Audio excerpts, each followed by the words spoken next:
Hello, lovely people. Welcome back to another book chat. This is about take, I don't know, take 10 or so. Um, because it's kind of a bit of a strange thing to go, oh, hi, here's what I read last month, when obviously over the last month, everything has changed. So the first thing is, how is everyone doing? How are you coping? Everything's changed for all of us, whether you're one of the incredible people who are still going to work every day, who are key workers or who are on the front line, who are keeping everything moving. I'm amazed every time I see the postman turn up. I'm like, wow, I can't believe you're still doing this, because the whole world seems to be kind of shutting down, but you're still here and you're still bringing my post, and that's pretty amazing. And obviously all the health workers, it's huge. It's huge what's happening at the moment. And while there is comfort in the familiar, and in things like what we're reading and how we're getting through the day to day, it's also important to recognize that it's not the same. Nothing's the same at the moment. And it's going to be really interesting to see how things do maybe change once it all settles down as well. Um, so, yes, that said, I hope you're all looking after yourself. I hope you're doing what's needed to keep yourself safe and to keep others safe, and to keep your loved ones safe. Wash your hands, stay home, basically. That's what most of us can do. Um, and it is a weird time. And I think it's very easy to sort of think, well, oh, I've got this free time, I'm at home, I'm going to be super productive, I'm going to paint the entire living room, I'm going to write my next great novel, or it doesn't really work like that. And I know I've found it's very hard to be productive at the moment, because I've been a bit better this week, but last week I was just check the news, check the news, check the news all the time, constantly. And you can't help wanting to be informed and wanting to know what's going on, but it doesn't actually really help. um, and I think there's a lot to be said for really, really practicing self care at the moment, and whatever that looks like to you, whether that's reading more, whether that's watching, really those familiar, wonderful shows on TV, that just make you feel better. I mean, for me, it's always Parks and Recreation. Parks and Recreation is always my go-to when I need something that's a little bit soothing. Um, and yeah, not stressing too much if you haven't started, the next great fitness craze, and everyone's there seems to be 1,001 articles out there about, how to stop yourself putting on weight while you're in quarantine. You're in quarantine. uh, by definition, everything is different. Really don't worry if you have a couple of extra cookies, or if you're having an extra helping of mashed potato and you're not doing a workout every day. It's really not the most important thing. um, and I am living that truth, really. Yes. I still do my workouts. I'm lucky enough that where I am, I can actually go outside. I'm going to just adjust this because it's at a weird angle. um, I'm trying somewhere new, because I felt like I was sitting on top of the camera when I was in front of the bookshelves. Um, yeah. So doing what matters for you for your mental health. For me, my running is really important. I've sort of started doing more of it, which my knees are disagreeing with, but at the moment, it's more benefit than not. So if you can get outside, that you are getting outside, you're moving in whatever way works for you. Um, and I think try and take the pressure off is a really big thing at the moment. It's not about trying to use this time. If you've suddenly found yourself with spare time, it's not about trying to make it as productive as possible. It might be about using that time to learn to meditate, to do some yoga, to read a book that is just soothing and helps and uplifts you, and recognizing that things are not the same. And we just have to be as okay with that as we can be, and do what we can to support others, and do what we can to look after ourselves. So yeah, I really hope you're doing that as much as you can. And I am always available on chat, on Messenger, not in the middle of the night, obviously, but I'll reply when I get up. If you are struggling, and if you want to talk to someone who's just entirely not in your circle. So yes, that is always open, and I always reply to comments, and I always reply to emails. Um, and yes, so on to the reading. My reading this month has been, yeah, like I said, even with my work, I was in the middle of editing when this all sort of really started getting serious, and it was the toughest editing and rewriting I have ever done. Everything took ages, everything took twice as long. Where I'd normally have got what should have taken me a morning was taking me a full day and longer. And in the end, I just had to kind of go with it and go, okay, well, certain things are going to have to be pushed along because that's what it's taking. And yeah, it's disappointing, but it's not a big thing in the grand scheme of things. And as far as reading as well, everything kind of changed for me. All my normal escapism, which would be, to go back to my middle grade books, which were always my go-tos, or Janet Ivanovic or someone like that, it just didn't appeal. I just couldn't really pick them up. I read a couple of new cozy mysteries that I couldn't finish. I couldn't get into. They just weren't working for me. So I will talk about the books that have worked for me this month.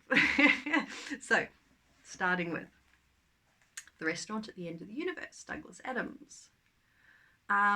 So I'm sort of doing a patchy reread of a lot of things like this, like the whole Hitchhikers series and Terry Pratchett and that sort of thing. But with me, a reread, because I get distracted, I sort of do one book and then I'll come back months later and do another book and that sort of thing. So I think I did read The Hitchhiker's Guide to the Galaxy a few months back.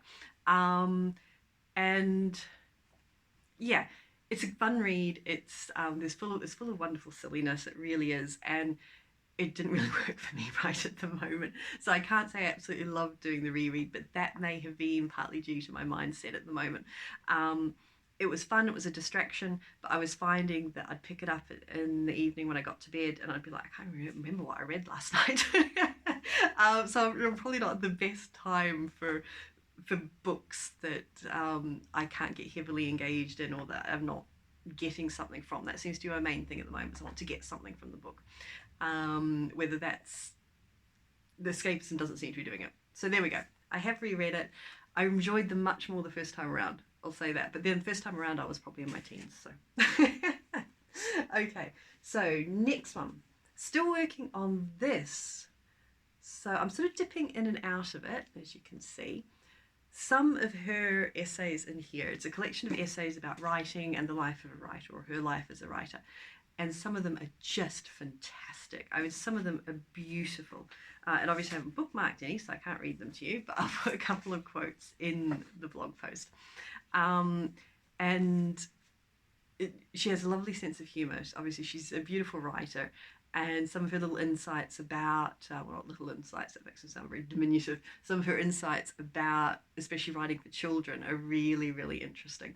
Some of it, like I sort of put it down the last time, it was she was talking about the hero's journey as it related to one of her books, and using myth and that sort of thing. And it was interesting, but I hadn't read the book, so it sort of was lost on me a little bit, that one. So there's a mix in there. There's some things which you'll have to have read her books and those specific books to be able to relate them back. Others are just really, really lovely anecdotes and stories and lovely insights into writing. So Diana Wynne Jones, Reflections. Excellent. Next one that I'm currently working on, Right to Market. That's my business book for the month. Obviously I don't write to market at all. I just write what I feel like, but I thought maybe I should find out what it would mean to write to market. So far it's really interesting, actually, and it does give me some ideas about how maybe I can tweak my books going forward, but at the moment I'm still writing about cat detectives, so there we go. And next, oh, won't switch on. Hello. Okay, there we go. Mothbusters by Margaret Lashley. Okay, it's the first in a series. Was it Freaky Florida Mystery Adventures? And it was good. It was well written. It was quite a funny sort of... you didn't really know whether you were dealing with supernatural creatures or just general Florida people. There was a big question about there, and she does talk in the introduction about how she is very inspired by the Florida Man stories and that sort of thing. And some of the stuff in here is like, you absolutely go, oh yeah, I bet that was in the newspaper. If you are a follower of Florida Man stories like I am. So it was good. It was funny. It was, again, I think I wasn't really in the right mood for it. So it perhaps wasn't as good a read as it would have been if I'd been more ready to engage in something sort of... it's a fun, light-hearted, cozy mystery-ish.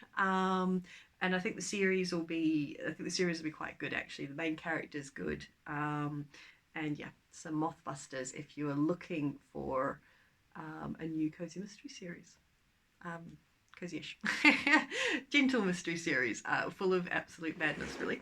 So that was good. Oh, I need that back. Home. And so then, seeing as I couldn't really settle into much fiction, I started reading Brene Brown. Now that The Gifts of Imperfection has been sitting here on my Kindle forever. I don't actually even remember when I picked it up, because it's one of those ones which I always thought, oh yeah, I should read it, but then it's all about vulnerability and fear and shame, and like, oh, I don't know, that sounds, no, I don't know, I don't want to talk about that. But I picked up this one from the library before all the libraries shut. Hopefully I don't end up with a massive fine, because obviously I can't give it back now, probably for months. Daring Greatly. So I picked that one up. So how the courage to be vulnerable transforms the way we live, love, parent, and lead. And somehow Daring Greatly sounded a bit more appealing, but then I started reading it and realized that it would have been really helpful to read this first. So I read this one first, and it's really good. There was a lot of certain things I didn't connect with, but I find that's just the way with lots of these sort of self-help books, is that certain things you are going to relate to, and other things you're just like, no, it doesn't work for me. But that's fine. You pick and choose, don't you? You find out what does work for you and you take those bits. And this definitely, sort of one of the big revelations for me was, thinking about shame and guilt and the difference between them, where guilt is I've done a bad thing and shame is I'm a bad person. And I found that really interesting. And a lot of her work around shame and vulnerability is just fascinating. And a little bit challenging, because then you sort of have to look at your own behaviour and the way you do things. And you go, oh, yes, okay, yes, I need to work on that.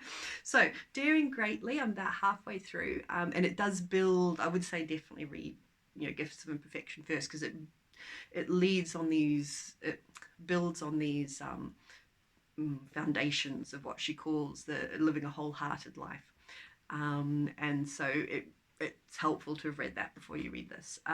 So yes, good, lots of relatable bits, some not so much, but definitely worth reading if you're interested in that side of things. How to live in a more wholehearted manner, how to allow yourself to be vulnerable, and how to build up the resilience to the fact that by being vulnerable, you're opening yourself to hurt, but you're also opening yourself to more joy. So you can't have one without the other, which that makes sense. Okay, so that is my reading, my very patchy reading for the month. Lots of nonfiction, very bizarrely for me, but it seems to be what I need at the moment. So let me know below, how are you doing? What's working for you? Are you reading? Is your reading habits changed? What are you doing to look after yourself?